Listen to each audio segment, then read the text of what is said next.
In step 3 of exercise number 2, the following actions have to be implemented to define the rough machining of the center pocket. Add a new iMachining operation. In the SolidCAM manager, right-click the operations header and choose 2D iMachining from the Add Milling Operation submenu. The iMachining operation dialog box is displayed. Use the default iRough for technology.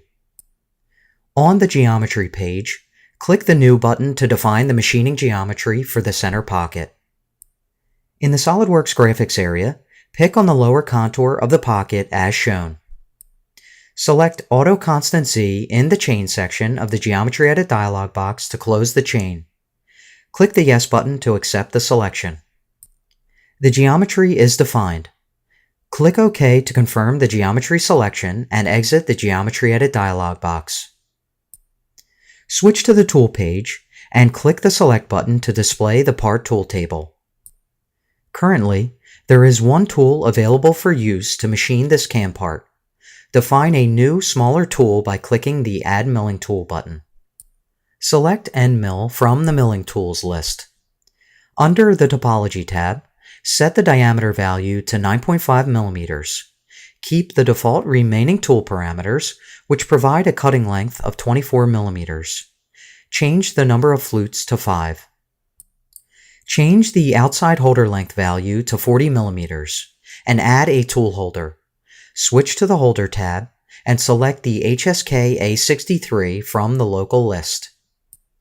Click the Select button to choose the tool and tool holder for the operation. Switch to the Levels page of the iMachining Operation dialog box to define the milling levels. Click the Upper Level button. When the Pick Upper Level dialog box is displayed, select the top face of the target model in the SolidWorks graphics area as shown. Click OK to confirm the selection.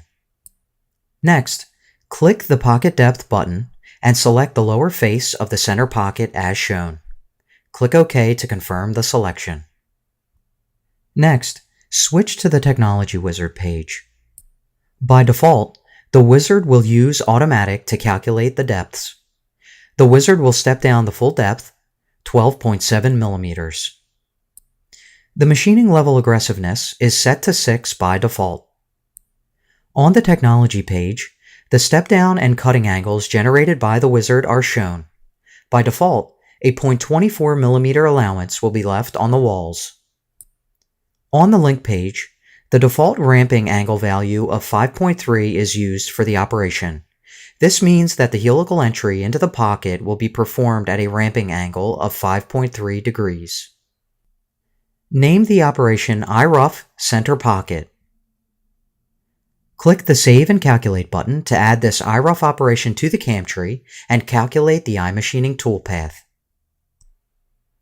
Click the Simulate button to display the simulation control panel.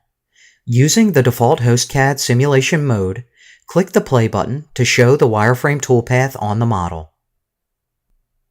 The tool performs the helical entry and then the pocket roughing toolpath. Close the simulation control panel with the Exit button to display the iMachining Operation dialog box. At this stage, Step 3 is complete and the rough machining of the center pocket is defined. Click the Exit button to close the iMachining Operation dialog box. If you have not followed along, apply and practice the procedure shown in this video to define the rough machining of the center pocket.